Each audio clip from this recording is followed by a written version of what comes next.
I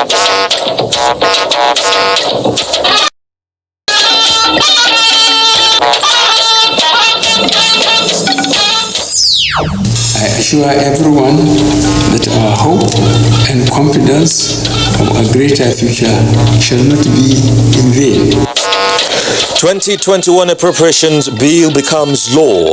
13.58 trillion naira budgeted for economic recovery and transformation. Race for effective and safe COVID-19 vaccine heightens. Our eyes are not off the road. More successes on security as notorious bandits along Kaduna-Abuja highway neutralized. Federal government can be seeing all these things. They should help the travelers at least to speeding up the second Niger bridge. And dream for second Niger bridge soon to be realized. Hello, good evening. Compliments of the season. This is NTA Network News. Actually, the last for the year 2020. How exciting. And we are live in Abuja. Adeola Komiakere joins us from Lagos. Pleasure to have your company. Well, let's begin by telling you that the 2021 appropriations bill of 13.58 trillion naira has been signed into law by President Muhammadu Buhari. The president also assented to the 2020 finance bill, critical to the implementation of the budget of economic recovery and resilience. Performing the ceremony, President Buhari reassured Nigerians that their hope and confidence of a greater future shall not be in vain. State House correspondent Adamu Samba reports. Flanked by Vice President Yemi Oshibanju and presiding officers of the National Assembly, amongst others, President Muhammadu Buhari signs the two critical money bills into law to enable the implementation of the 13.58 trillion naira 2021 budget beginning January the 1st.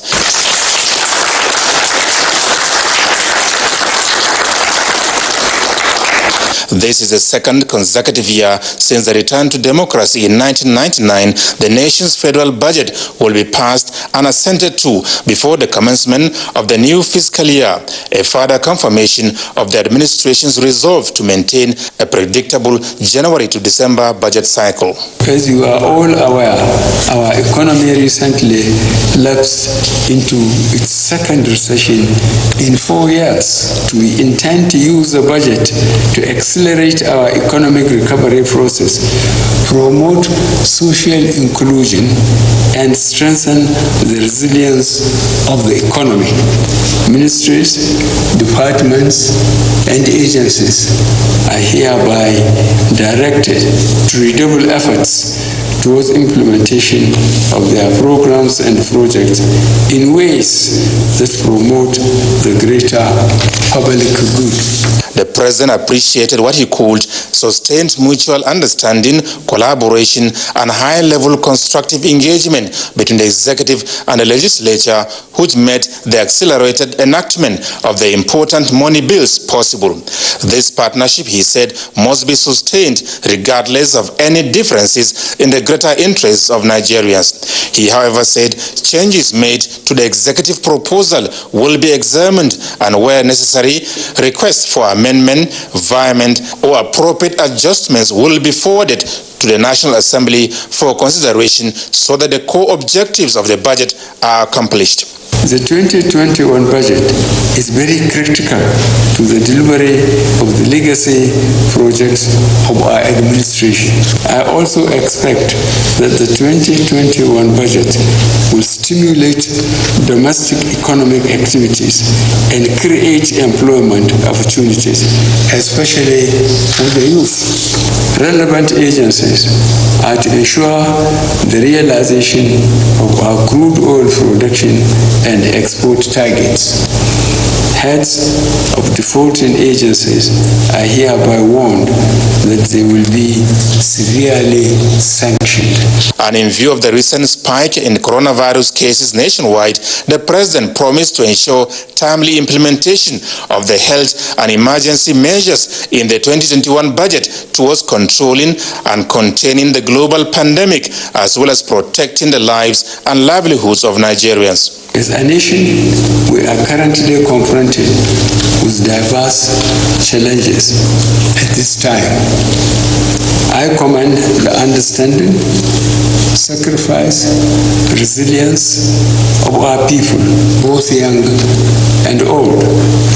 I assure everyone that our hope and confidence of a greater future shall not be in vain. One important revelation at the budget signing ceremony was the disclosure by Finance Minister Zainab Ahmed that the 2020 budget was implemented a record 97.7%. And this is to show what can be achieved when the legislature and the executive arms of government work together in harmony for the benefit of the people of Nigeria.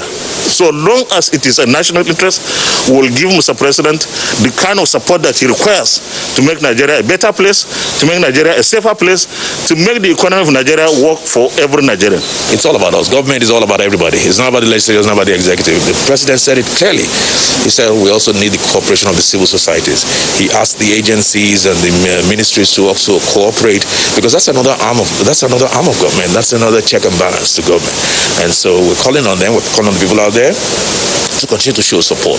The Minister of Finance, Budget and National Planning, Zainab Shamsuna Ahmed, is expected to provide further details on the 2021 budget in the coming days. From the State House, Adamu Sambu, NTA News. Well, let's stick with that story just for a moment and discuss very briefly as Mr. Johnson Chukwu, Managing Director, Carries Assets, joins me via Zoom now to speak on the signed 2021 budget by the President. You're welcome to NTA Network News, Mr. Chukwu. Thank you for having me. Happy New Year. Yes, it's just a few hours away. How exciting it is. So let's just have your view on the just signed 2021 budget by the President.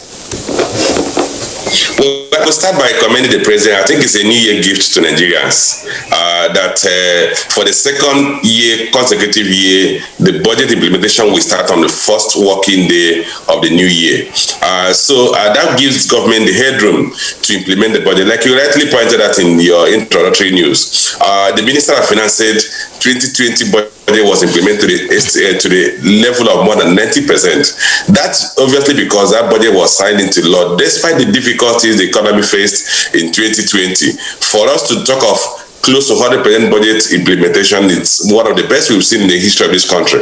And this year, the coming year, that the government has also signed the new budget into law before the advent of the new year, I think Nigerians should be prepared that we're not likely going to see the kind of economic disruption and health disruption we saw in 2020. So we should see a better result from the implementation of the budget. Okay, so fine, Nigerians should expect, but how do you see this budget aiding the recovery process, and what are your expectations for this to happen? Well, in the first place, the budget is an expansionary budget. There's a provision for 5.2 trillion naira deficit, which means the government is hoping that it will inject into the economy to drive economic recovery and restore economic growth. And so basically, ab initio, the budget is designed in such a way that if it's fully implemented, it should be able to support economic recovery. It should be able to support the economy to come out of its current recession. If you look at the capital component of the budget, you have about 4.1 trillion naira of the capital component. Even the recurrent expenditure budget of 5.6 trillion is supposed to help to create some social jobs that will help reverse the current economic decline. Okay, so just before I let you go, Mr. Chukwu, is there any relationship between the budget and the Continental Free Trade Area, also kicking off January 1, same with the budget? Well, it's a nexus in today's sense that one could say that if you look at the budget provision, look at the Ministry of Transport, about 209 billion was budgeted as capital expenditure for Ministry of Transport. That is supposed to support infrastructure development and help facilitate the country as a destination for foreign direct investment. As you know, there will be competition for investment by African countries as we implement the African Continental Free Trade Agreement starting from early tomorrow. So I think Nigeria is getting ready to prepare to build infrastructure that will support inward investment into the economy, so that will be a natural destination for foreign and local investors that want to set up operational activities in Africa to sell to other parts of the continent. Of course, Mr. Chukwu, I couldn't agree more, especially with the African single market just in view. Thank you very much indeed for shedding light on the matter, though. We're going to have to leave it there for now. Thank you. My pleasure. All right, in the meantime, the Nigerian Association of Chambers of Commerce, Industry, Mines and Agriculture has described the signing of 2021 budget by President Buhari as reflection and signal from the president that things will be done as at when due and at the right moment in the year 2021. In a statement, the Director General of NASIMA, Ambassador Ayo Olukomi, said it is a welcome development, hoping that it will be applicable in all other areas so as to contend with challenges in 2021 and timely implementation of the various provisions in the budget. NASIMA believes that the respective ministries, departments and agencies will also rise to the occasion, both in the release of funds and in the implementation of the programs and projects under the budget. In this regard, projects that relate to development of infrastructure, energy, road, rail are of major importance, Ambassador Ayo explained, should be given priority in order to make Nigeria go out of recession in the first quarter of 2021. The coronavirus pandemic has been described as by experts, as an unprecedented tsunami in the world oil market. The pandemic, which came initially as a wave, put the whole world in shock, with concerted efforts by major industry players tailored at stabilizing this all-important sector. Over now to Lydia Sampson for a look at major interventions in 2020 aimed at alleviating the effect of the no longer business as usual status of the oil and gas sector in Nigeria and globally. The future of the global oil and gas industry has been a subject of great debate for decades. Since COVID-19 surfaced, there's been even more conjecture on the issue, in particular, the most likely timing for peak oil, when crude production reaches its maximum rate before going into permanent decline. Nigeria's gas industry is on the verge of real transformation. Some of the FIDs that were close to finalization were postponed globally. However, Nigeria stood tall as the final investment for Train 7 LNG was signed. We are crossing what we call the Ndoni-Abo River crossing in River State that will deliver gas from the eastern part of the country into the western corridor. That means expanding gas supply into the ELF line, also making gas ready, and the AKK, it will be waiting for AKK to come up. Government declared the year 2020 as the year of gas, and huge investment to increase Nigeria's value realization from her huge gas endowments from the Ajakuta-Kaduna-Kano gas pipeline. When completed, the Ajakuta-Kaduna-Kano gas pipeline project will provide gas for generation of power and for gas-based industries, which would facilitate the development of new industries and also the revival of moribund industries. Auto gas and the inauguration of the Oredo Integrated Gas Handling Facility and LPG processing and dispensing plants, key players say, highlights President Muhammadu Buhari's genuine determination to deliver on his promises even in the face of daunting challenges, particularly those posed by the coronavirus pandemic. The administration of President Muhammadu Buhari has made unprecedented strides in the area of gas infrastructure development that will facilitate exploitation and monetization of Nigeria's massive gas resources. The global oil market through OPEC was instrumental in helping counter the impact of the COVID-19 pandemic and in stabilizing the oil market through successful implementation of the Declaration of Cooperation Objectives and an unprecedented production cut. As we look to navigate the future energy transition, it is our deeply held conviction that we need to work together step by step and challenge the misconception that the oil and gas industries are not part of our energy future.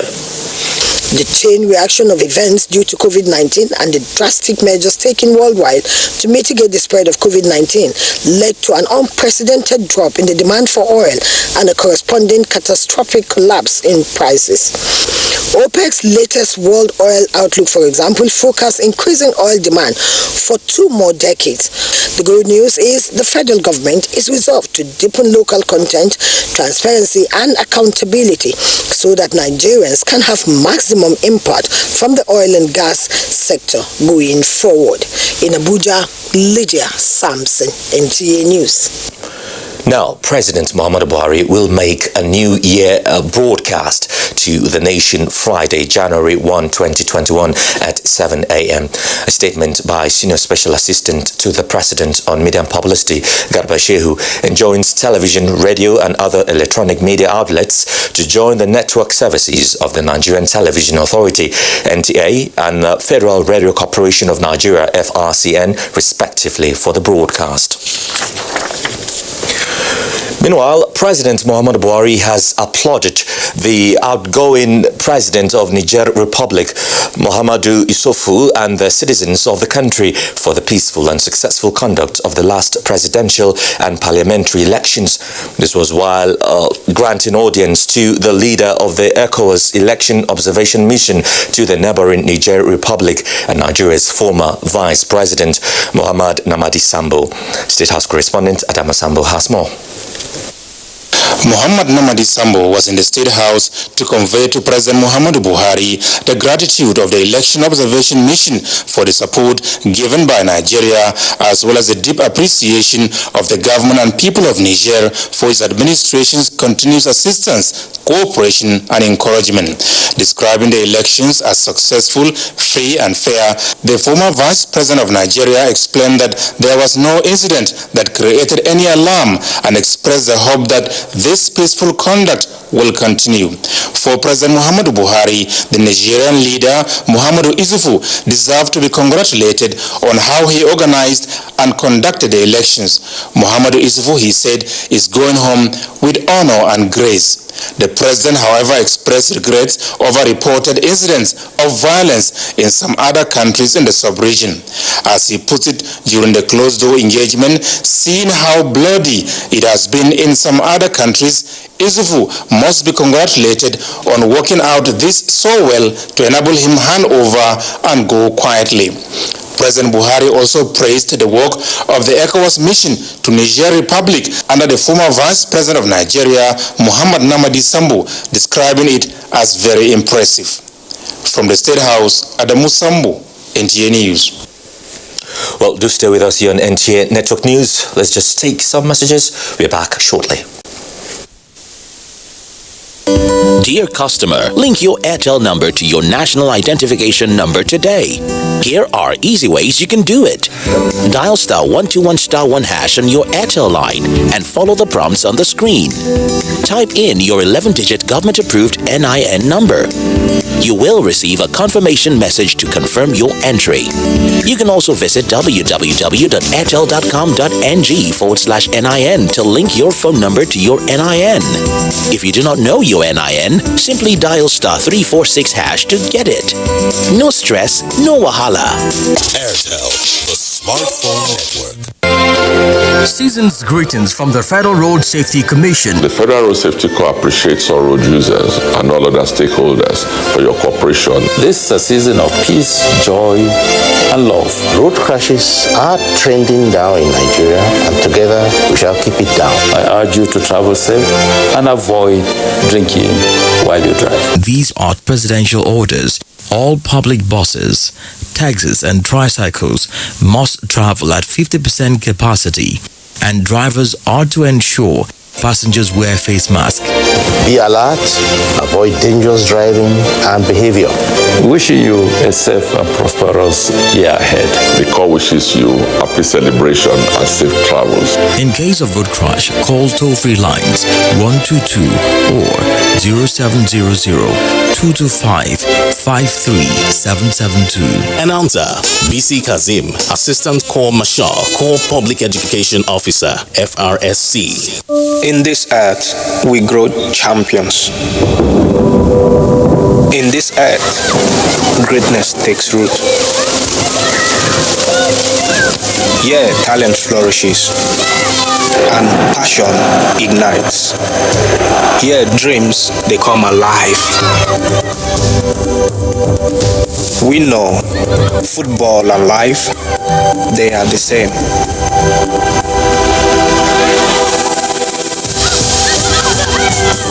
You get the ball, you run with the ball. People try to take the ball from you, don't let them. Keep your eyes on the ball, don't lose sight of the goal. And when it's time, take the shot. Life is football, you must take your shot. Great supporters of football. Unlimited. As I dey waka waka inside this journey called life. No one sees what this journey took from him. But I'll keep on keeping on. Cause to them say nothing good they come in. How far he pushed his mind and his body.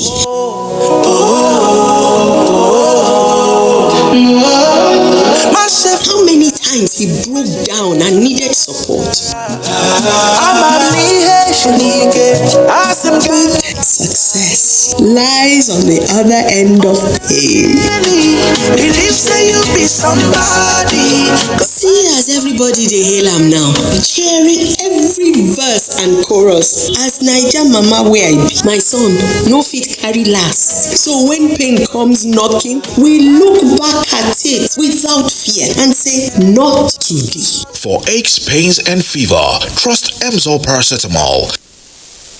The Road Transport Employers Association of Nigeria and the Federal Road Safety Corps reminds all that the end-of-year activities are marked with celebration and travels. Your safety and that of others is important. Obey all traffic rules. Ensure your vehicle is in good condition. Do not drink and drive and avoid night travels if possible. Also note, the second wave of COVID-19 is ravaging. Obey all laid-down NCDC protocols by observing social distancing, wearing of face masks, washing of hands, and use of hand sanitizers. Life is precious. Please stay safe. Happy New Year and enjoy the best of 2021. Alhaji Musa Muhammad, President, Road Transport Employers Association of Nigeria, announcer. Kehinde suffers from indigestion. His twin Taiyi suffers from heartburn. Sometimes it's the other way around, or both. That's why they use Gaviscon Double Action. It soothes within 3 minutes and lasts for up to 4 hours. For double relief from heartburn and indigestion, Gaviscon Double Action.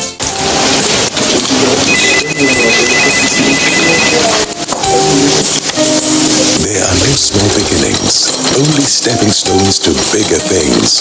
That's our philosophy at Premium Pension. And so no matter the size of your money, our team of expert fund managers invested wisely and actively to make sure your money is always working as hard as you do.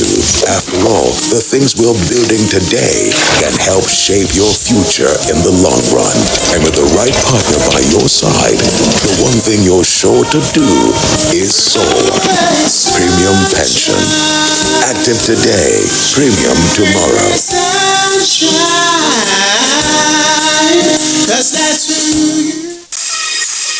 As the countdown to the new year begins, we here at NTA cannot help but look back on a challenging year that has been filled with many lessons. The most important of all being a renewed gratitude for the continued support of our sponsors, our clients, government at all levels, corporate bodies, advertisers, religious bodies, civil society groups, political parties, businesses and manufacturers, and you, the viewers.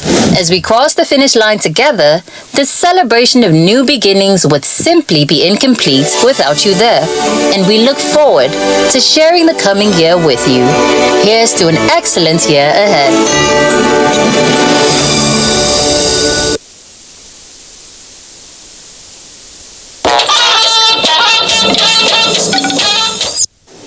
Welcome back. You're still watching NTA Network News with me, Joseph Johnson in Abuja. Now, the race to develop an effective and safe COVID-19 vaccine is gaining ground in many parts of the world. Joyce Ometu reports that 34 countries have rolled out COVID-19 vaccines and started administering doses to contain the spread of coronavirus. Scientists around the world are racing to produce safe and effective vaccine to combat the pandemic that has killed more than 1.8 million people worldwide, with the total caseload showing no signs of slowing. So far, U.S. drug maker Pfizer and German partner BioNTech are the COVID-19 vaccine trailblazers, following the publication of full phase 3 trial data. This has been accepted in 32 countries, including US and UK. COVID-19 vaccine developed by Moderna has also been approved for use in the US.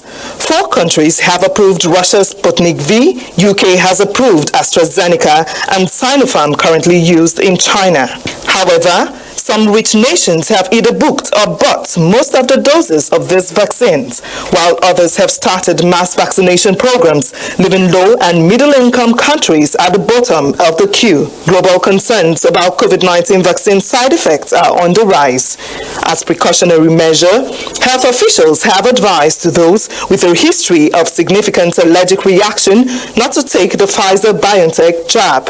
In Africa, many countries are relying on COVAX, a global COVID-19 allocation plan co-led by the World Health Organization. Meanwhile, Nigeria expects to receive its first doses in January 2021.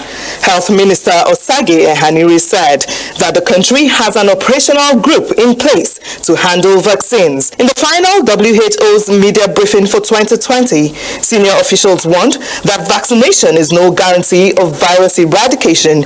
Joyce Ometu, NTA News.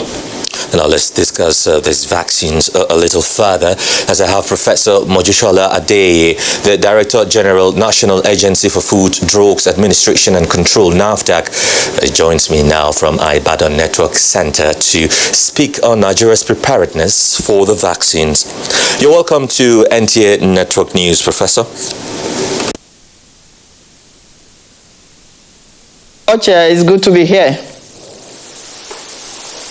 That Nigeria is built to have its first round of doses by January 2021. How much of advocacy has NAFDAC embarked on to prepare the minds of Nigerians? I mean, given the different thoughts or speculations, if you like, making the rounds. Thank you. The mission of NAFDAC is to ensure that any therapeutics, vaccine coming into the country is safe, is going to be efficacious for our people. And NAFDAC has been working along this line since April during the lockdown. We've been preparing to ensure that no vaccine will be used in Nigeria. NAFDAC approving its quality, its safety, and its efficacy. Nigeria NAFDAC is one of the few countries in Africa that has written a guidance for preparedness in terms of vaccine. We are working right now to get ready to know when the companies submit their dossier, what to look for. And in NAFDAC is to use what is called reliance, meaning if UK, US has already approved a particular product, vaccine, we will depend on their review plus peculiarities that we can also look into in the particular submission. But I just want to assure Nigerians that there will not be any vaccine in Nigeria without approval, meaning NAFDAC's approval, and we lay emphasis on the safety and the efficacy of all vaccines that will be given to our people. So now, yes, talking about that, I'd like to know the NMA. You talked about some of the things you need to do before, this is, given a stamp. The NMA was asking for a pre-trial in Nigeria of any vaccine to be administered in the country. Do you agree with this? If I hear you well, if there's, there is something that is being said about pre-trial of vaccines, yes. NAFDAC is not aware of that, a pre-trial of vaccines in Nigeria. We cannot allow that unless we know that that vaccine is going to be safe. We've been approached by 2 companies, including Pfizer, about 3 or 4 months ago, and we told them that we are ready to work with any company in terms of trial, but we will be very, very sure that whatever has been done before coming to Nigeria shows that that particular vaccine is very safe. But let me not just make it so simple. The vaccines, whether it is Pfizer, BioNTech, or Moderna, are going through phases right now that they've never gone through before. They went through phase 3. What we have now is emergency use authorization, but we can also call it phase 4. And phase 4 clinical trial is when you start observing or you're looking out for things that ordinarily were not noted during phase 3. So you can see you can hear about the side effects of one versus the other. That is part of what NAFDAC is getting ready to do, active pharmacovigilance. And we are also going to use what is called track and trace, meaning that we're going to trace all the vaccines coming into the country using the barcoding. And along with that track and trace is also knowing which person is getting what vaccine, so that if there is a side effect, we can easily record that. So it's stakeholder effort, but NAFDAC has to approve the vaccine before it is available to our population. Professor, just finally, before I let you go, because we're running out of time, talking about things to look out for and approval, what is NAFDAC doing to ensure the potency and sustainability of such vaccine going by the nation's climate and the temperature needed to preserve the vaccines?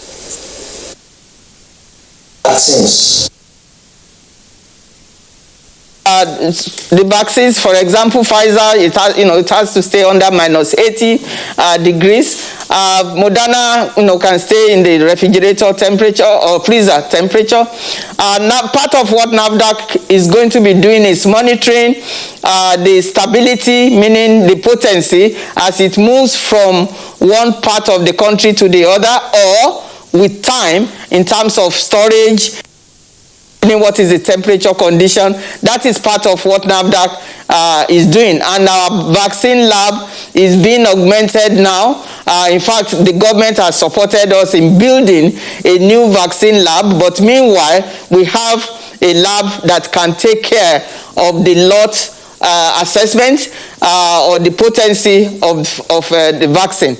And again, active pharmacovigilance will be done at every junction during the supply chain, within the supply chain. Thank you. Thank you. I wish you all the best in the process, and we hope that this should soothe the nerves of Nigerians, and that it's nothing actually to be worried about being vaccinated. Professor Mojishola Adeye, the Director General of NAFDAC, thank you very much indeed for your time. Thank you, and a Happy New Year. All right, let's turn our attention to security matters now. Security operatives have recorded another success in the fight against banditry and other crimes along the Abuja-Kaduna Highway. Haruna Mohammed reports that 9 suspected cattle rustlers were neutralized by the operatives along the road. Kaduna-Abuja highway was for some time a nightmare for motorists on account of high rates of kidnapping, banditry and cattle rustling along the road. Security operatives have made frantic efforts to bring the situation under control. The recent breakthrough was an encounter between security operatives, some bandits and cattle rustlers. Security agencies are not only on the road, they are also carrying out vigorous and aggressive fighting patrols. Kaduna State Governor Nasir Ahmed El-Rufai congratulated the troops on the successful operations, urging them to sustain the offensive against criminals. In Kaduna, Haruna Mohammed, NTA News. And a combined team of the police, army and air force has rescued 23 women and children from kidnappers after a fierce gun duel at Umadao village in Korfi local government area of Katsina State. The State Commissioner of Police, Sanusi Buba, who made this known while addressing newsmen, said the rescued 17 women and 6 children have since reunited with their families. The deployment of police special forces, counter-terrorism units and police mobile force to Katsina by the Inspector General of Police is yielding positive results as several arrests of suspected bandits and their informers were made as well as arms and ammunition recovered. Katsina State Commissioner of Police Sanusi Buba said with this development, a combined effort of security operatives in the frontline local government areas of the state rescued, kidnapped 23 women and children. He said 6 of the bandits were killed, 23 cows, 20 sheep, 31 goats, 12 motorcycles belonging to the bandits and 1 G3 rifle were recovered. We are headed by Area Commander Duduma. He started it all when he got the information. He mobilized policemen, informed the army, informed the Air Force, the vigilante. All hands were on the all routes, possible routes, where these hoodlums are going to escape with these women and the children were blocked. And in fact, the fight continued from night time till daybreak. Speaking on the successes recorded by the Katsina Police Command in the year 2020, Police Commissioner Sanusi Buba said about 2,000 suspected criminals were arrested for various offenses. 29 bandits were neutralized in gun battles. He said during the year under review, the command recovered arms and ammunition, suspected stolen motor vehicles, as well as bandits' motorcycles. In Katsina, Shehu Adamu, NTA News. Meanwhile, Kaduna State Police Command has apprehended 82 suspects for their alleged involvement in various forms of crimes. Haruna Mohammed reports that among the suspects are 3 youth involved in the 4th Kaduna sex party and the prime suspect who allegedly stabbed to death Aminu Mohammed Ibrahim, son of former NTA Director General Mohammed Ibrahim. 29 out of the 82 suspects were paraded for their alleged involvement in kidnapping. 13-year-old Abubakar Aliu allegedly conspired with 2 others to kidnap himself and made his father pay a ransom of 1.7 million naira. 3 of the suspects were arrested for the false social gathering tagged sex party, violating the laws of Kaduna State, particularly the State Penal Code and the COVID-19 safety guidelines. I collected the phone from him. Anyone familiar with Kawo bus stop knows the area is known to be occupied with touts and drug dealers. Other suspects paraded were in connection with their alleged involvement in culpable homicide, cybercrime, fake currency, illegal arms manufacturing and theft. Number of rescued kidnapped victims 13. Number of kidnappers arrested 29. Synopsis on gender-based offenses from October to December 2020. Number of rape cases reported 11. Number of suspects arrested 16. Number of victims 11. Number of case files sent to DPP for legal advice 7. The Commissioner of Police, Kaduna State Command, Umar Musa Muri, called on parents and the public to cancel their words against committing crimes, as the wrath of the law will always catch up with them. The Commissioner says the suspect will be charged to court upon completion of investigation. In Kaduna, Haruna Mohammed, NTA News. And armed forces of Nigeria has between 18th of March and 30 December 2020 neutralized 2,403 criminal elements across the country.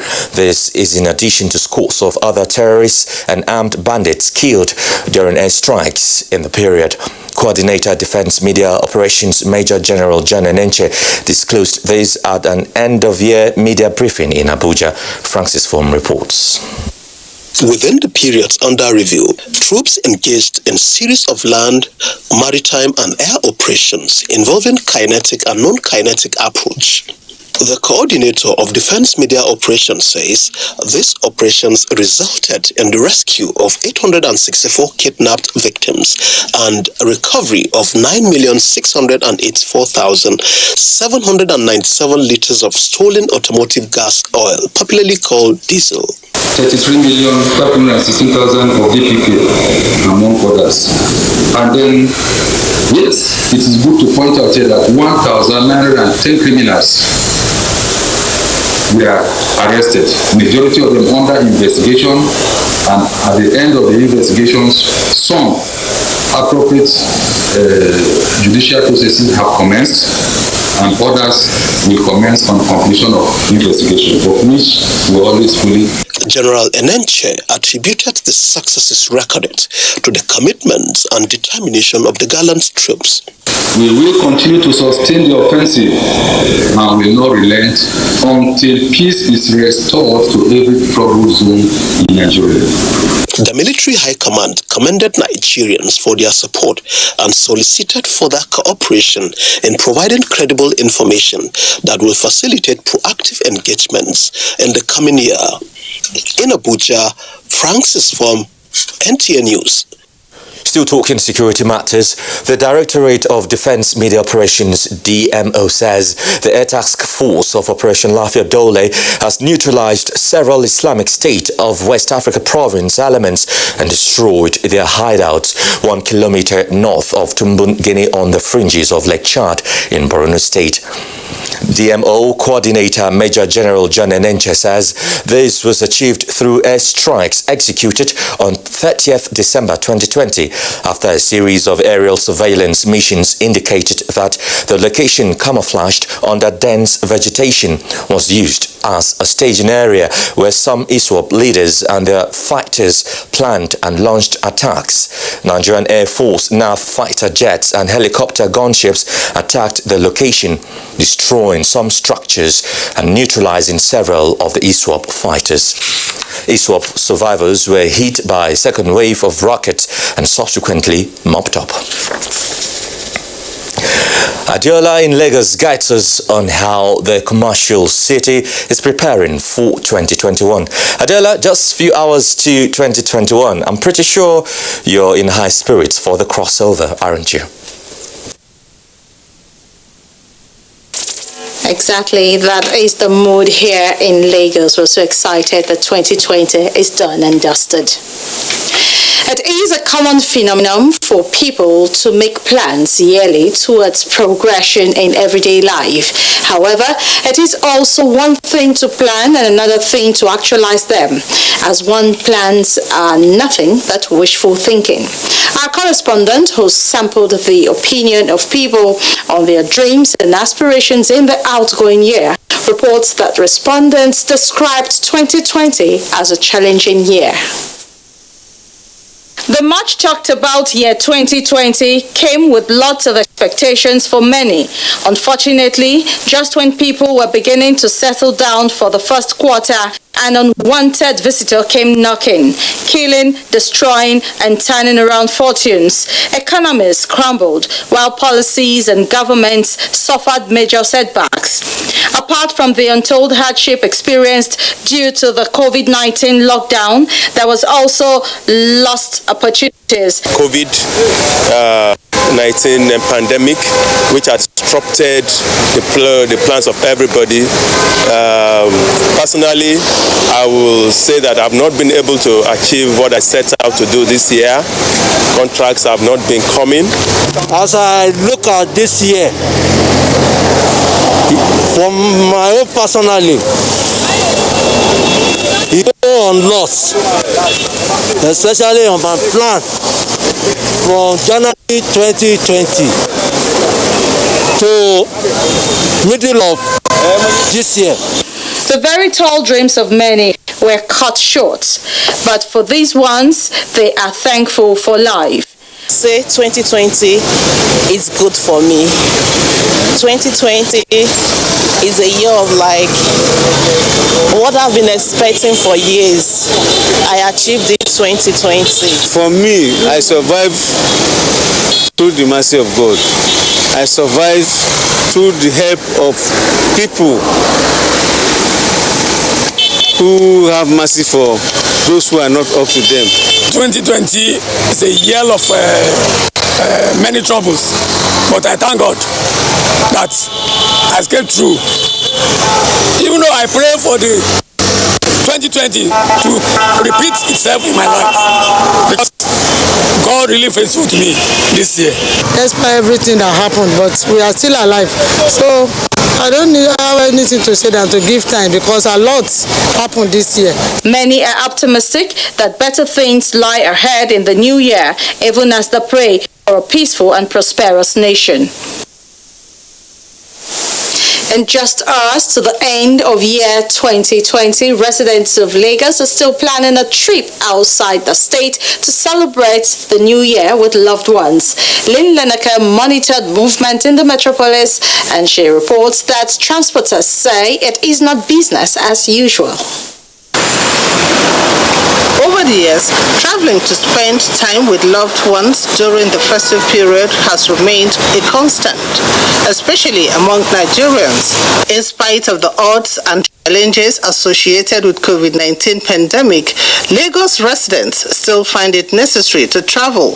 We have washing hand basin, hand sanitizers, we give them nose masks, and we also control the number of passengers entering the vehicles. We use the machine to take their temperature, whether it's high or low, before they can travel. Ojota Motor Park, for instance, that used to record unprecedented number of passengers, is experiencing low turnouts. Last year, let's say from Monday to Saturday, I make like 4 trips. But this year now, just one. Last year now, we are loading 7, 3, 3, 1. But for this year now, it's 3, 2, 1. As of today, of last year, we don't have any buses, any cars are down to load, because one of them we are even looking for buses to come and pack some passengers to their destination, to Kitipupa. But today, we see I can see our bus, they are around, no passengers. At the Ebitim train station, some travelers were seen trying to catch up with the last coach for the day en route Abeokuta and Ibadan, while most of the passengers were already seated, awaiting the takeoff signal. I'm very glad that it's available. It's, I believe, much better than getting stuck on the highway on the road. And I used it last week. I traveled by the train last week, and it was a very pleasant experience, and that's why I'm repeating the trip. I actually came to Lagos on the train. Very easy to use, well standard. The traveling is actually quite comfortable, much more comfortable than being on the roads. As Nigerians look forward to a better and pandemic-free 2021, it is expected that road users adhere strictly to driving rules and COVID-19 preventive measures. In Lagos, Lynn Lenake, NTA News. And also a big amen to that. Another break beckons. The news will continue thereafter. To stay with us. Customer. Link your Airtel number to your national identification number today. Here are easy ways you can do it. Dial *121*1# on your Airtel line and follow the prompts on the screen. Type in your 11-digit government-approved NIN number. You will receive a confirmation message to confirm your entry. You can also visit www.airtel.com.ng/NIN to link your phone number to your NIN. If you do not know your NIN, simply dial *346# to get it. No stress, no wahala. Airtel, the smartphone network. There is one that has class. And did I pass my neighbor?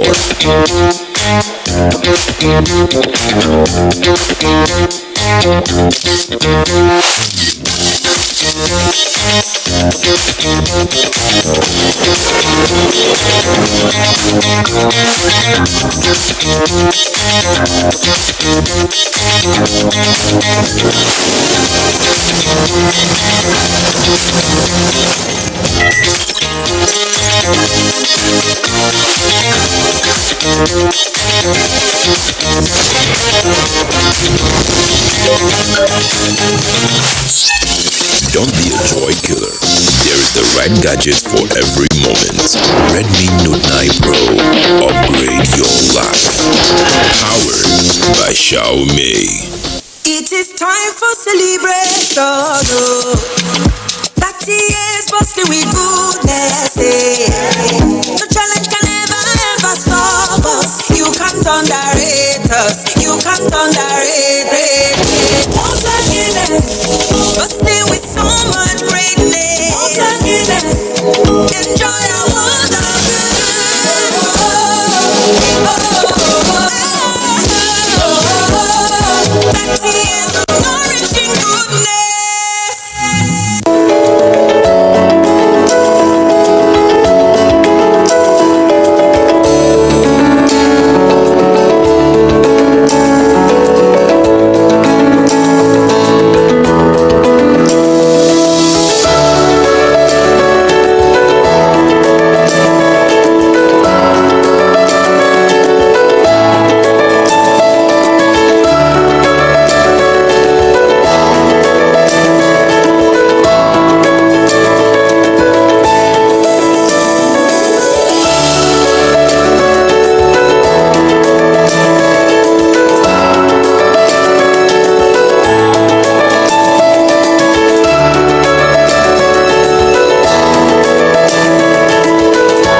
Hotspur ended 2020 in a slump, but will their fortunes change when they take on Leeds United in their first game of 2021 on Saturday? It's Tottenham versus Leeds United on the Premier League Live, showing on the NTA network from 1 p.m. The Premier League Live is brought to you by Axis Bank, Babai Jebu, Lipton, and Close Up in association with Goal.com.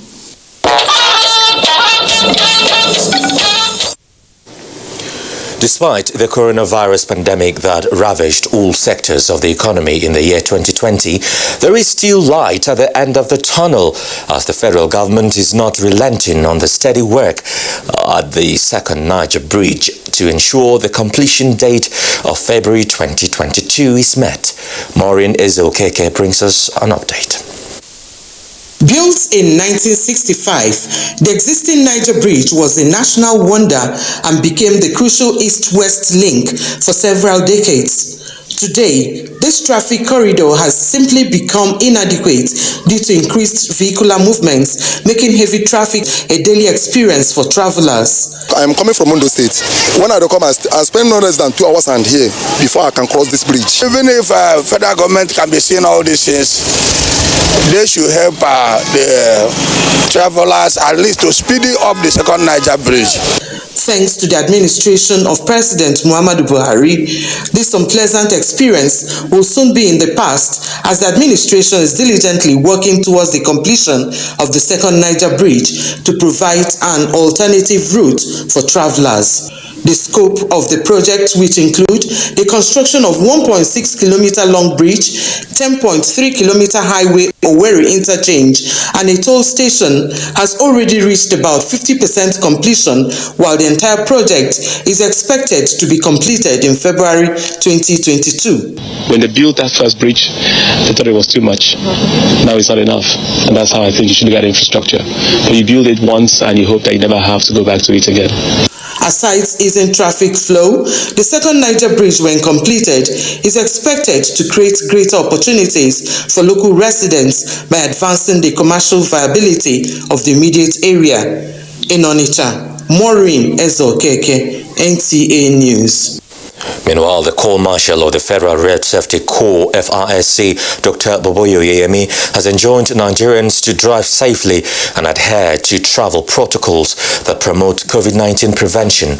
A statement signed by the Corps Public Education Officer, Assistant Corps Marshal Bisi Kazim, the Corps Marshal particularly enjoins members of the public not to violate the guidelines put in place by the Presidential Task Force on COVID-19, stressing the need for people to regularly wash their hands with soap, wear face masks, and observe social distancing.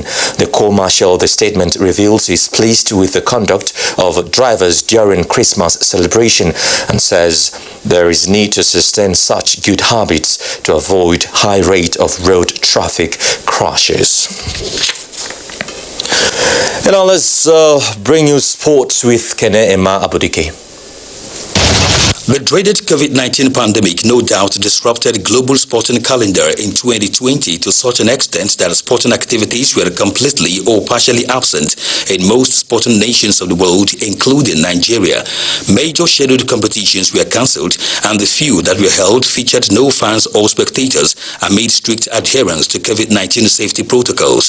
However, in the face of the challenge, some notable achievements were recorded in the sector in Nigeria and by Nigerians within and outside the nation.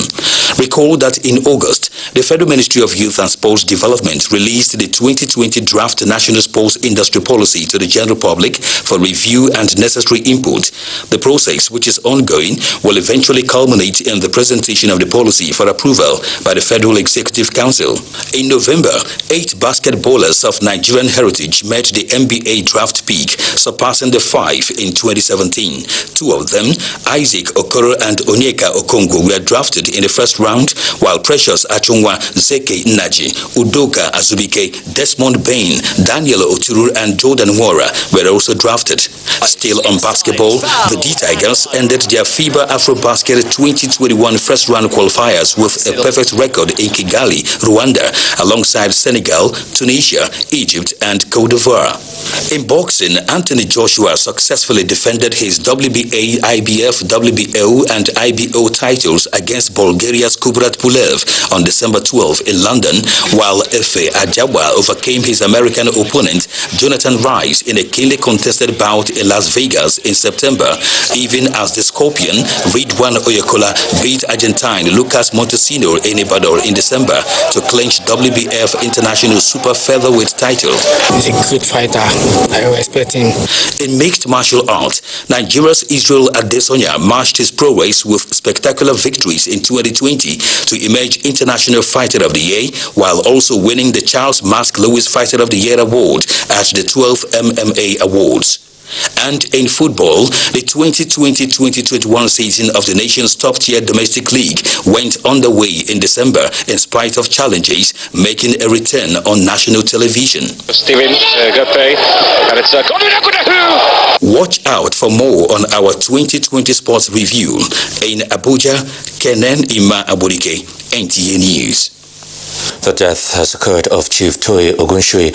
He died at the age of 88 on Monday, 28th of December 2020 in Jos. Late Toye Ogunshui was the former President General of Yoruba Community in Plateau State. He was also at one time Deputy President General of Yoruba Community in the North. He played a key role in diffusing tension during the period of crisis in Jos and also ensured that the process of reconciliation and forgiveness was consolidated. Burial arrangement would be announced by the family. And that's it on the edition of the very last edition of NTA Network News for the year 2020. From me, Joseph Johnson, and the entire NTA family, we wish you a happy and a prosperous new year. But don't forget to always stand with NTA against rape and rapists in the new year.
This is the network service of the NTA.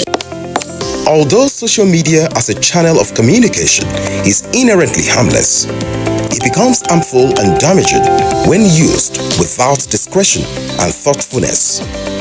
Bad social media users spread rumors and fake news without verification. But good social media users stop, reflect, and verify information before sharing it. Be a good social media user. Stop the spread of fake news. Verify the authenticity of your source and use social media responsibly for a better Nigeria. This message is brought to you by the Nigerian Television Authority, NTA, in collaboration with the National Orientation Agency. Nigerian youths are about the greatest assets the country has at the moment. It is therefore not surprising that the administration of President Muhammadu Buhari is strategically responding to the yearnings of the youth through multiple projects and programs. Youth entrepreneurship support years by Bank of Industry, the Youth Investment Fund by the CBN, and several other conditional cash transfer programs. Recruitment of 774,000 social workers, majority of whom are youths, and so many other projects that are beneficial to youths directly or indirectly.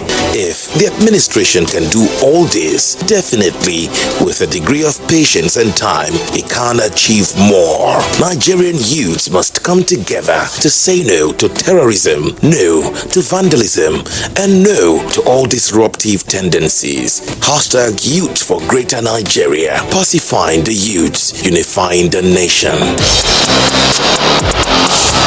Tottenham Hotspur ended 2020 in a slump, but will their fortunes change when they take on Leeds United in their first game of 2021 on Saturday? It's Tottenham versus Leeds United on the Premier League Live, showing on the NTA network from 1 p.m. The Premier League Live is brought to you by Axis Bank, Bye Jebu, Lipton, and Close Up in association with Goal.com. As the countdown to the new year begins, we here at NTA cannot help but look back on a challenging year that has been filled with many lessons. The most important of all being a renewed gratitude for the continuous support of our sponsors, our clients, government at all levels, corporate bodies, advertisers, religious bodies, civil society groups, political parties, businesses and manufacturers, and you, the viewers. As we cross the finish line together, this celebration of new beginnings would simply be incomplete without you there. And we look forward to sharing the coming year with you. Here's to an excellent year ahead.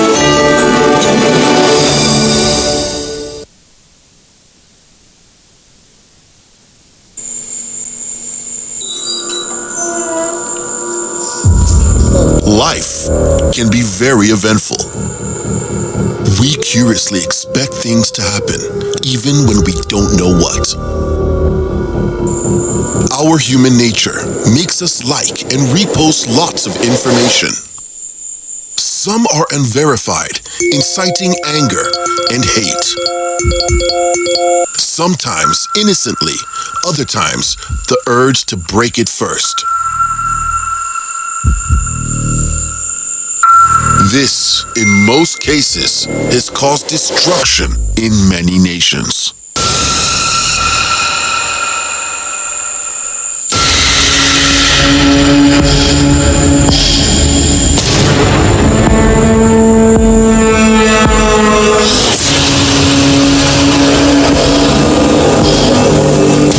You can follow us on all our social media.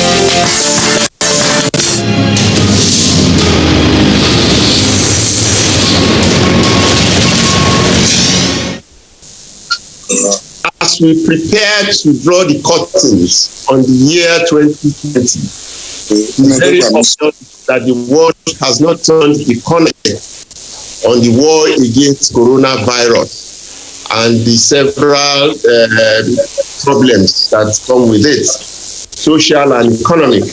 But one thing is clear, though, that the state of the world also presents us with an unusual opportunity to start to reset the button of civilization, to create a new world, to design a new future, particularly from the lessons that we must have learned from 2020. On the Sports Parliament today, we intend to start to paint on this blank canvas that future in sports that we all want. It's going to be challenging, but we trust that this erudite group of sports professionals will provide us with the answer starting today. I am Segun Odegbami, Speaker of the Sports Parliament, coming to you live from our studios in Lagos. Sitting in Parliament with me tonight is a whole array of parliamentarians, starting with the doctor in the house, Kweku Tando. Good evening, Mr. Speaker. It's nice to be on set tonight, Thursday, the last Thursday of the year 2020. And I'm sure we're in for a very good program this evening. Good evening, Africans. Good evening, the whole world. The guru himself, Tunji Adeyinka.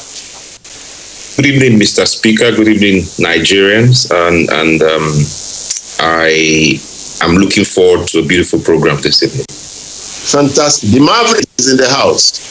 Onome Obrute, he turned pastor this morning. Mr. Speaker, thank you for having me once again. Fellow parliamentarians, I salute you. I greet you, Africa. Let the show begin. The veteran in the house, all the way from Jos, my city, Abdurrahman Ibn Mohammed. It's nice to be on set once again, Mr. Speaker. My fellow parliamentarians, it's nice to see how we will all set off the year 2020 on this very last Thursday of the year. My pleasure. And all the way from Ho in Ghana, Professor Shiun Omotayo. Prof, how are you this evening?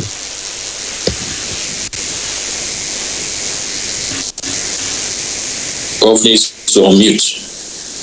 You're on mute. Unmute your mic. Okay. Well, Mr. Speaker. Yes. Can you hear me now? Yes. Yeah, it's my pleasure to be on this flagship program. Fantastic. Well, we are set to roll, but everybody should just wait until after the break. Join us then.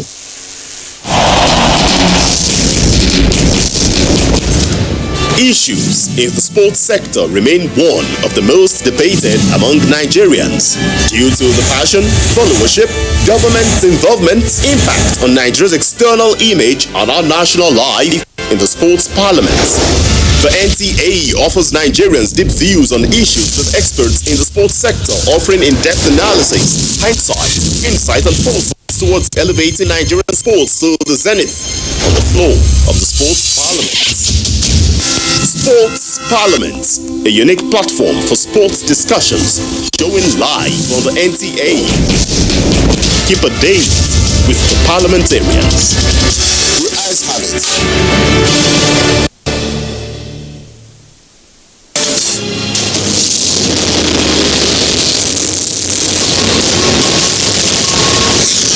Welcome back. Well, this is the Sports Parliament at an unusual time, 10 o'clock. Okay? So, and it's coming to you from Africa's largest television network. In 2021, this program is going to go nuclear. That's the promise. Okay? So today, we are looking at creating sports in our future. In the process of preparing tonight's program, I got a message from a friend of mine. You know him, one of the most qualified sports administrators in our entire history, Dr. Patrick Ekeji. And he just said something that was just simple and straightforward that captured for me also a summary of what we are going to be discussing tonight. He says, and I'm not quoting him verbatim, but he says that what is needed and what has been missing is the special SPV, he calls it, special purpose vehicle to deliver sports development in Nigeria. And that special purpose vehicle, he says, without it, everything we are doing will not work, as it has not worked. That SPV is the National Sports Commission. So we are looking at the structure of Nigerian sports. We want to start from that foundation, the structure. Okay? So let us start from, because I know Kweku is an advocate of the National Sports Commission. He has promoted state sports commissions in several states, and he's still asking other states to do it. So just take us into that. Do you agree with Patrick Ekeji? Oh, yes, definitely. I agree with him. I actually learned a lot about this from him when I had the opportunity to work with him at the defunct National Sports Commission. There's no doubt about it that the Sports Commission structure is the best for us. And this is not taken away from the successes that were recorded when we were either a Ministry of Youth or a Ministry of Sports. And basically for me, the two or three most important ingredients of the Sports Commission or that the Sports Commission brings on board, number one is less bureaucracy. Number two, opportunity for professionalism and developing career paths. And then number three, a more distinct entity that the private sector is more willing to work with. Those for me are the three major ingredients of a National Sports Commission. And I think we need to get that back if we really want to put together everything that we need to do to move sports forward. It's not only the National Sports Commission, there are other areas as well, but they all need to fuse together under the umbrella of the National Sports Commission for us to be able to move forward effectively. Patrick, and not just him, also suggests that it has to be a board. It's not one person like a sole administrator, it is a board made up of professionals. Exactly. Qualified professional, not politicians. That was why I said that it gives room for professionalism and career path. Those are the advantages of having the National Sports Commission, which you cannot get under a ministry structure. Okay, let me see if there's any dissenting voice. Let's go to Ghana. Professor Shimomataya, what are your thoughts on it? Chief Patrick Ekeji has said it all, and I'm happy that it's coming from such a personality in Nigerian sports. And from what Dr. Kweku Sandra said, he also he summarized the benefits of having a National Sports Commission to drive sustainable sports development in Nigeria, and as a matter of fact, all over the world. If you look at where sports is thriving anywhere in the world, it thrives on professionalism, and that is what the National Sports Commission is all about. Mr. Isaac Akioye, the first director of sports in Nigeria, championed the cause of the National Sports Commission, and today, you will agree with me that that was the golden age of sports development in Nigeria, and that was what we enjoyed to the level of the Ogbemudias and so on. Suddenly, when we went civil service, which is not coterminous with the demands of sports management at any level, at the level of athletes, at the level of administrators, at the level of sports medicine. In all levels, civil service cannot drive sports. So the answer is what Chief Patrick Ekeji has suggested. Let Nigeria have a National Sports Commission backed by law of the National Assembly. Let it have its board and let professionals run sports in this country. And then you can do the business of sports. Then sports will now have sustainable sport development and sports for development. Thank you very much. But if it is as crystal clear as we have put it tonight, why have we had this problem through the years, through the decades of dissolving it, cancelling it, bringing it back, not having it at all, and so on and so forth? I don't know if Onome or Abdurrahman would have the answers. You people who have been in this environment for a while. Abdurrahman, what are your thoughts? Well, Mr. Speaker, the fact that we have had to dissolve the National Sports Commission once in a while, and at this point in time having none, is a matter of, you can describe as a matter of policy flip-flop by the various administrations. There has been no consistency. Your good self, you were once made a chairman of the National Sports Commission at some point in time. National Institute for Sport. National Institute for Sport, beg your pardon.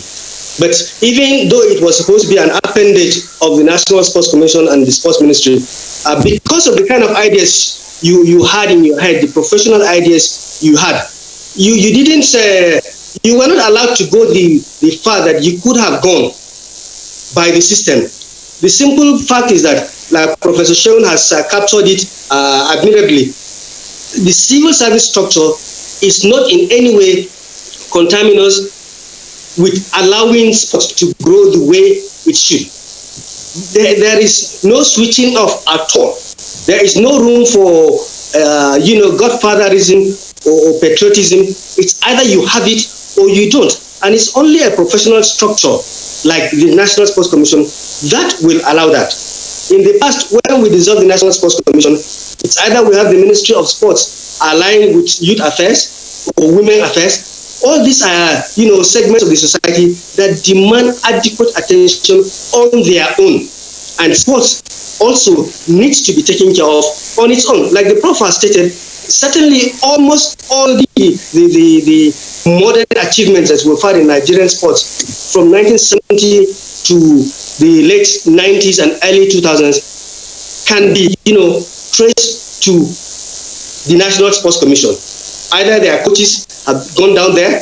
You brought one of the coaches on this show some time ago.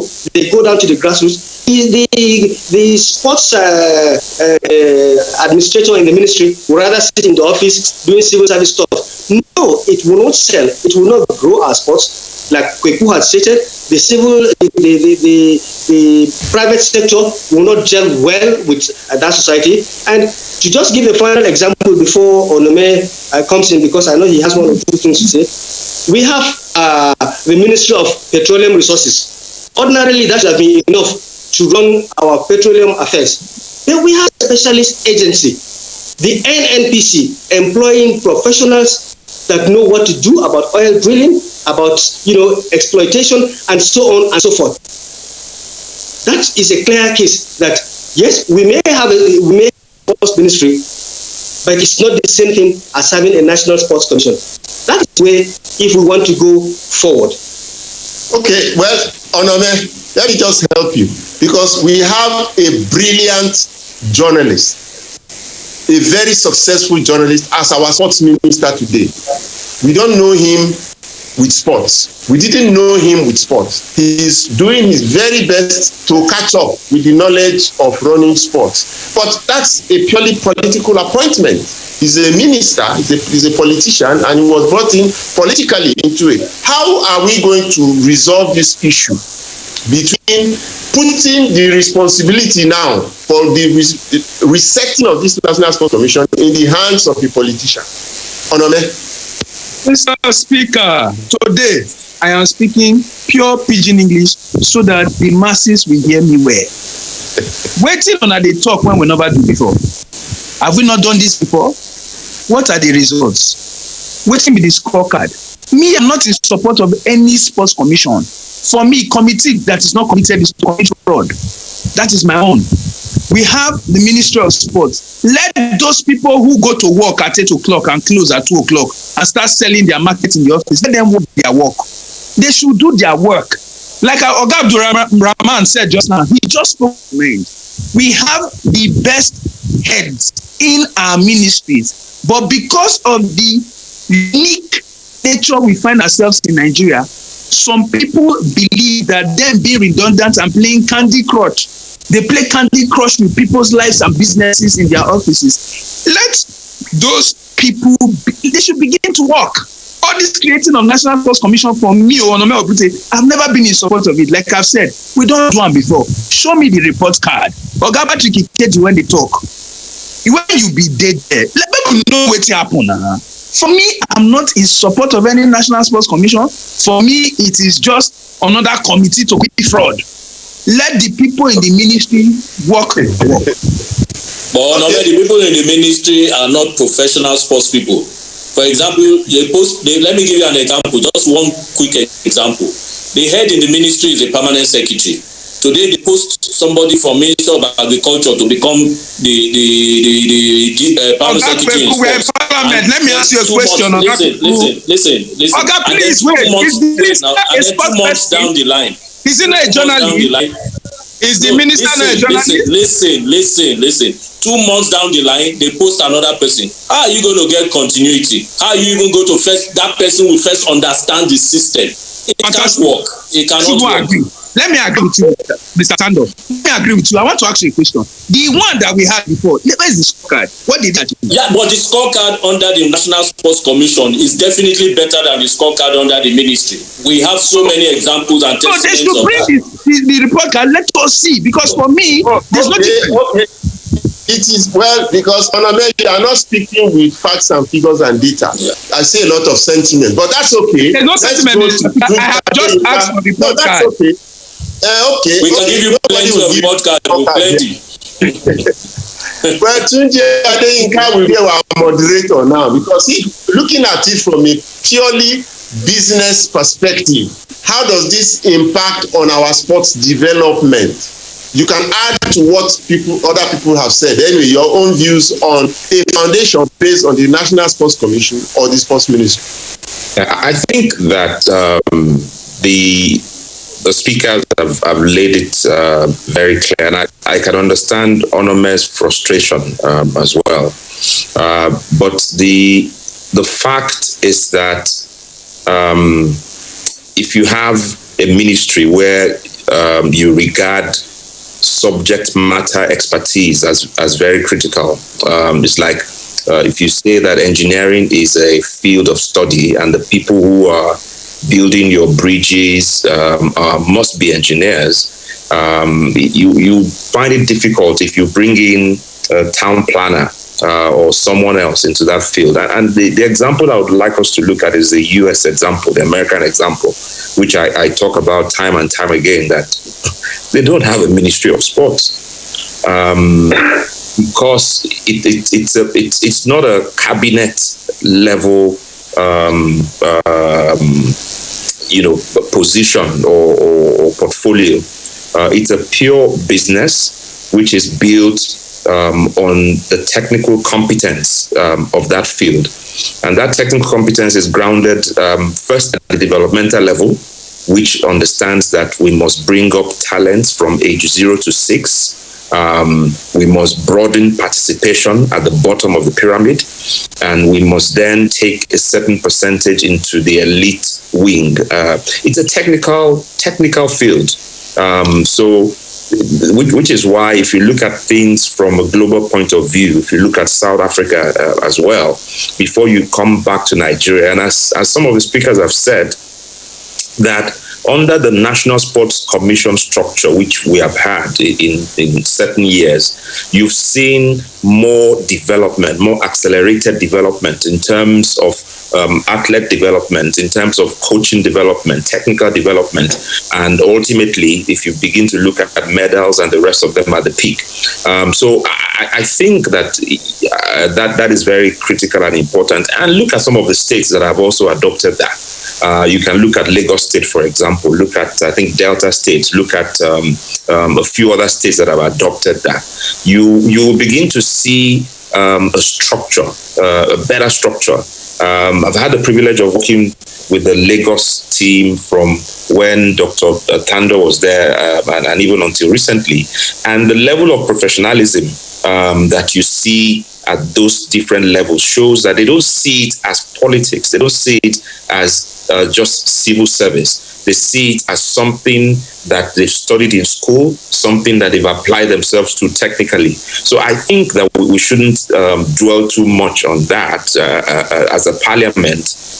Data tells us that a structure that has a National Sports Commission promotes professionalism, as it were, and that is what we need in our sports. You can always have a political head, like a minister, who can be your political cover, who helps with cabinet level prominence, as it were. But then the structure underneath him must be a professional structure, not one that you keep transferring to different ministries every 2 years or every 2 months. Thank you, Tunji. Well, one organization that very few people actually understand its functions and how it works and its relevance and its role in sports development is the NOC, the Nigerian Olympic Committee. Kweku, please just let us into that small world. What is their role in all of this, just for understanding? Thank you very much, Mr. Speaker. It's like we're on the same wavelength, because my full discourse for today was going to be on the NOC. But I'll just say one or two things. I think the NOC, as presently constituted, either does not understand its role, or for one reason or the other has abdicated the role that it has. Because for me, especially regarding sports development, the National Olympic Committee supervising the national sports federations has a greater role to play than even the National Sports Commission. And I will say this because I think it was in 2016, the International Olympic Committee, having looked at the structure of Olympic committees in developing countries, found out that there was a gap in what they were getting in terms of sports development indices from the developing countries. And then they looked at the structure and they found out that the main reason was because the Olympic committees in those developing countries were not doing what they were supposed to do with their national sports federations. So they set up a program. I think they called it the Olympic Solidarity Program for developing countries' Olympic committees. And the first country that they came to do that model was Nigeria in 2016. They said every National Olympic Committee in Africa must ensure that all the federations have strategic development plans, minimum 4 years for every federation. So they now came to Nigeria to train people who the NOC will now send to the various federations to help them develop those strategic plans. We did that training, I think about 12 of us. I was privileged to be one of the 12 that were selected in 2016. In 2019, Zimbabwe was the second country that did that the training. And as of today, Zimbabwe has deployed the people to do the training for their federations. About a month ago, I got an email from the Olympic Solidarity Facilitator that they are wondering why Nigeria has not yet started working on that program, despite the fact that we were the ones that were first trained. And that was an indictment on the NOC because they are not doing the role, they're not playing the role that they should be playing. The NOC should ensure that the foundations, the federations are founded on principles, processes, and procedures, not on individuals. The successes we're having so far with some of our sports federations is because of individual approaches. When those individuals go, we come back to square one. We need to now ensure that the NOC sets up structures for the sports federations that will give us sustainable development, like Professor Omotayo said. Fantastic. We are going on a short break. When we come back, I will get Prof to now help us look at the federations so that we can start to, distinguish between roles and responsibilities. Now the NOC is a bit clearer from what Kweku said. We look at the federations after the break.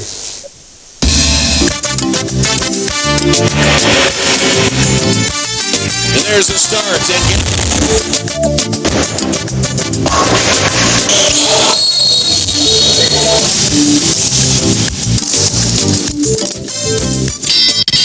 Promises to share.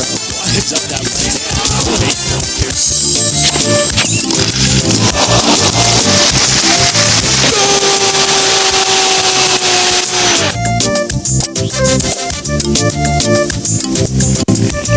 Archbishop of basketball, goal! He hung on that net like a stalk up a tree. NTA Sports 24 brings you all sports, all time and all day. Tune in to watch NTA Sports 24 on Star Times Channel 270, Star Sax on Channel 434 and Free TV on Channel 731. NTA Sports 24, where sports thrive.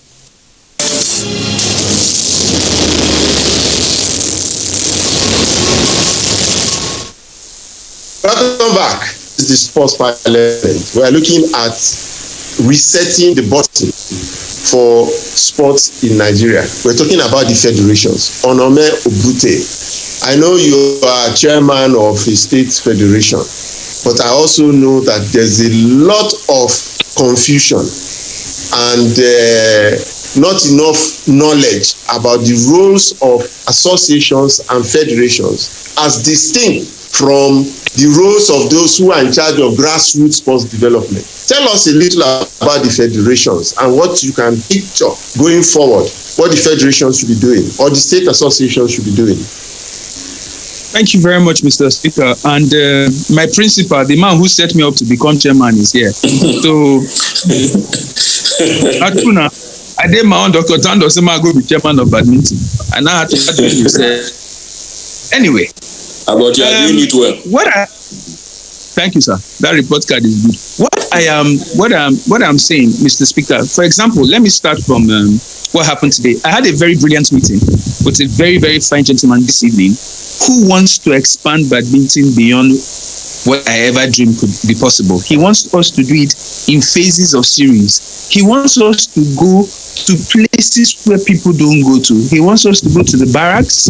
He wants us to go to primary schools. He wants us to go to the downtrodden of the downtrodden, where he's sure people would understand that sports talents can make them become the bourgeois in that area. That's where he wants us to take badminton to in 2021. And he wants us to build a first of its kind badminton setting somewhere very popular, and he's going to give us all the exposure we need in terms of content and on TV.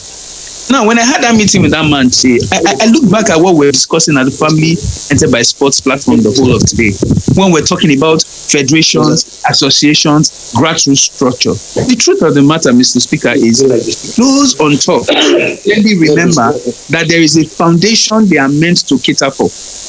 They always enter that position, and the first thing they want to see is the honeycomb, forgetting that there is a place where you are actually meant to nurture that bee before it starts to produce honey. So for me, the structure we have, that is why when everybody is talking about this National Sports Commission, I laugh. Like Tunji said, the first thing he said to me, I was just very okay with it. Does the American people, the people we're always trying to copy, do they have these things we put in place here? The answer is nahi. It does not exist. Let us know that the federations should work hand in hand with the local content where they can develop these sports. You do not need to go to the federal level and start playing God when your home, your grassroots is dilapidated. It is dead. It is dying and decaying when talents abound. So for me, let me just interrupt you a little. And this is just information. Through the years of my participation in sports, in those days, don't say now, I know that federations were never saddled with the responsibility to develop sports at the grassroots. Federations were never saddled with the responsibility to develop sports at the grassroots. The grassroots, that is from primary school to secondary school, junior secondary school in those days. Now we can even go to senior secondary school. It is meant for the schools. Another level entirely. That's why I want Tunji Adeyinka to come in now and emphasize that part of sports, the grassroots, because it is not the federations or even the associations' primary responsibility. It is the schools, they are the institutions, they have the infrastructure, they have everything there. Tunji. Thank you very much, Mr. Speaker. And that is where, the challenge is. If you look at a pyramid, if we put 1 million people at the start of the pyramid, it's very likely that we'll get 100 excellent ones. So, and that is what the school system is. You have a school system where, if you look at, for example, the long-term athlete development program, 0 to 6, sports begins, you engage them with sports. So in our structure, that sits in the Ministry of Education. Ministry of Education, that's with the National School Sports Federation. The National School Sports Federation sits in the Ministry of Education, but it is linked to the Ministry of Sports. So linked means that the Ministry of Sport normally would have a representative that is looking in at what is happening in schools. But the challenge is that is not funded. So the National School Sports Federation is always complaining that they do not have funds. And when there's no fund, there's no way to propagate the programs that you need to propagate at that level at the school. And the reason why answer this question. Funds for what? Funds for what? Not in the individual schools. Individual schools are responsible for themselves. But so funds for what? Funds for organizing the competitions, training. That's for competition. Coaching. For competitions only. Very good. Coaching, competition, and building standards, which is standards that when you go to a school in Osogbo or you go to a school in Badagry, those standards are the same anytime you're talking about five-a-side or football or whatever it is. So in those days, if you remember, you would have every school would have sports grounds. You have inter-house competitions. You have inter-school competitions. You have all those competitions. So the problem now is that we miss all of that and we suddenly want to begin to produce champions at 18 or 20 after they've left university. Even the NUGA, the National University Games, which is still under the purview of the National School Sports, which is under the NUGA team, is lacking. We struggle to have our NUGA. So it means that collegiate sport is struggling. Primary school, secondary school sport is struggling, and we suddenly want to have champions by the time we get out of university. That is not possible. One, what it does for us, what it should do for us, is that it allows us to get talents in early on. And when we're talking talents, we're not just talking athletes, we're talking officials, we're talking the different value chain of sports. And as we progress that gradually, you have a large number of participants. And that is where it is important at the state and local government levels, working with the schools to ensure that the schools are doing this. And the Ministry of Education needs to resource that appropriately. If we miss that, no matter how many facilities we build, we're just wasting our money. Don't you see now, Abdurrahman, don't you see now that where federations or state associations now want to go to the grassroots and start to go into schools and start to tap, discover talents and all of that, they are taking on too much responsibility that is not theirs. We are not doing well with the Nigeria Schools Federation. We are not doing well with NUGA. We are not doing well with all those bodies. Those are the bodies that we should make to do well, so that the federations will just tap and get the best from all of them to start to service at national level, which is the job of the federations. Abdurrahman. Bishop, I would like to speak after that. I have a contrary opinion on that, sir. Exactly, very contrary. Abdurrahman. Yeah, Mr. Speaker, I'd like to align with Tunji to a very great extent. We've had this lamentation on a number of occasions on this platform. The foundation in schools is no longer there. And no matter what you do, if you cannot catch them young, you wait until they develop into adulthood. The chances are that you are not going to get the very best. Instead of us catching them through the school system we have set on the program, we now depend on catching them through other means. And by that point in time, they are no longer, in such a way that we can fashion them, we can give them the techniques and the advice to build on identified talent. No matter how good the talent is, if it is not developed towards, elite performance at